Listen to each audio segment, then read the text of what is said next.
ಕೆಂಪೇಗೌಡರ ಕಾಲದಿಂದಲೂ ಏನು ಸಾವಿರಾರು ಕೆರೆಗಳನ್ನು ನಿರ್ಮಾಣ ಮಾಡಿದಂಥದ್ದೇನಿದೆ, ಆ ಕೆರೆಗಳನ್ನು ಇವತ್ತು ಯಾವ ಪರಿಸ್ಥಿತಿಯಲ್ಲಿ ಇಟ್ಕೊಂಡಿದ್ದೀರಿ, ಅವ್ರು ಕಟ್ಟಿದಂಥ ಎಷ್ಟು ಕೆರೆಗಳನ್ನು ಯಾರ್ಯಾರು ನಿಮ್ಮ ಸ್ವಾರ್ಥಕ್ಕೆ ನುಂಗಾಕಿದ್ದೀರಿ. ಹೋಗ್ಲಿ, ಇರ್ತಕ್ಕಂಥ ಕೆರೆಗಳನ್ನಾದರೂ ಜನತೆಗೆ ಉಪಯೋಗ ಆಗ್ತಕ್ಕಂಥ ರೀತಿಯಲ್ಲಿ ಆ ಕೆರೆಗಳ ಶುದ್ಧೀಕರಣ ಮಾಡಿ, ಆ ರೊಚ್ಚ ನೀರುಗಳು ಆ ಕೆರೆಗೆ ತುಂಬಿಸಿ ಸಿಸ್ಟಮ್ಯಾಟಿಕ್ ವೇನಲ್ಲಿ ಆ ಕೆರೆಗಳನ್ನು ಹಂತ ಹಂತವಾಗಿ ಸಂಪೂರ್ಣವಾಗಿ ನಾಶ ಮಾಡ್ತಕ್ಕಂಥದ್ದು ಏನು ನಡೀತಾ ಇದೆ.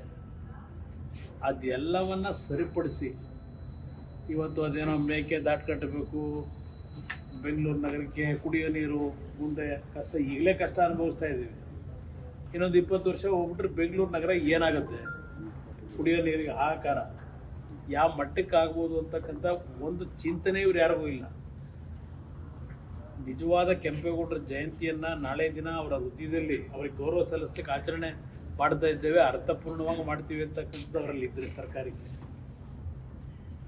ಆ ಕೆರೆಗಳನ್ನು ಉಳಿಸ್ತಕ್ಕಂಥ ಒಂದು ಪ್ರತಿಷ್ಠವಾದ ನಿರ್ಧಾರ ಮಾಡಿ ಇರ್ತಕ್ಕಂಥ ಕೆರೆಗಳನ್ನು ಪ್ರತಿ ವರ್ಷ ಇತ್ತೀಚಿನ ದಿನಗಳಲ್ಲಿ ಬೆಂಗಳೂರು ನಗರಕ್ಕೆ ಧಾರಾಕಾರವಾದಂಥ ಮಳೆ ಬರುತ್ತೆ.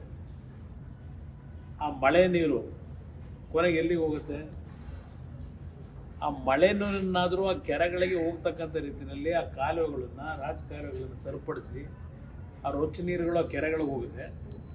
ಸರಿಯಾದ ರೀತಿ ಆ ಒಂದು ನೀರನ್ನಾದರೂ, ಮಳೆ ನೀರನ್ನು ಸರಿಯಾದ ರೀತಿ ಗುಣಾತ್ಮಕವಾದ ರೀತಿಯಲ್ಲಿ ಜನತೆ ಕುಡಿಲಿಕ್ಕೆ ಉಪಯೋಗ ಮಾಡ್ಕೊಳ್ಳಿಕ್ಕೆ ಕಾರ್ಯಕ್ರಮಗಳನ್ನ ರೂಪಿಸ್ಬಿಟ್ರೆ ಕೆಂಪೇಗೌಡರ ಹೆಸರಿನಲ್ಲಿ ಈ ಸರ್ಕಾರಕ್ಕೆ ದೊಡ್ಡ ಸೆಲ್ಯೂಟ್ ಹೇಳ್ತೀನಿ.